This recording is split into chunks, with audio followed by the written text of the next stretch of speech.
মোহাম্মদ সালাহ এমন একজন ফুটবলার যিনি প্রত্যেকটা গোলের পর মহান আল্লাহর কাছে কৃতজ্ঞতা প্রকাশ করেন, লুটিয়ে পড়েন সেজদায়, এমনকি খেলার দিন মাঠে প্রবেশের আগে ওযু করে নেন। ধর্মপ্রাণ মোহাম্মদ সালাহ এভাবে ইসলামকে বিশ্ব দরবারে পরিচয় করিয়ে দিচ্ছেন। শুধু ইসলাম ধর্মের প্রসার নয়, মুসলমানদের প্রতি অন্য ধর্মের মানুষের যত ভুল ধারণা আছে তা কমিয়ে আনতেও সালাহর অবদান রয়েছে। বিশেষ করে ইংল্যান্ডে সালাহ ইংল্যান্ডে মুসলিমদের সম্পর্কে ধারণা পাল্টে দিচ্ছেন।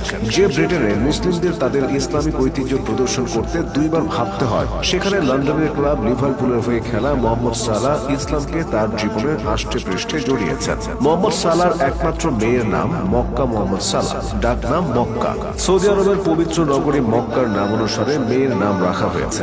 সালাহ তার স্ত্রী ম্যাগির অনুরোধে এর নাম রেখেছেন। সালাহর হাতে প্রায়শই পবিত্র কোরআন শরীফ দেখা যায়। বিমান ভ্রমণের সময় তিনি নিয়মিত কোরআন শরীফ তেলাওয়াত করেন। মোহাম্মদ সালাহ তার চুলে আলাদা কোনো স্টাইল করেন না, রাতে পার্টি করেন না, তো ছুঁয়েও দেখেন না, গায়ে কোনো ট্যাটু আঁকান না তিনি। সংবাদ মাধ্যম থেকে যতটা পারা যায় দূরে থাকেন সালাহ। সামাজিক যোগাযোগ মাধ্যমেও প্রচার বিমুখ সালাহর দেখা মেলে কদাচিৎ। সালাহর এমন জীবনযাপনে মুগ্ধ হয়ে সৌদি আরব কর্তৃপক্ষ মক্কায় মসজিদুল হারামের ঠিক বাইরেই তাকে একখণ্ড জমি উপহার দেওয়ার কথা জানিয়েছেন। যদি তা করা সম্ভব না হয় তবে সালাহর নামে একটি মসজিদ বানানোর কথাও জানিয়েছেন মক্কা মিউনিসিপ্যালিটির ভাইস প্রেসিডেন্ট ফাহাদ আল রৌকি।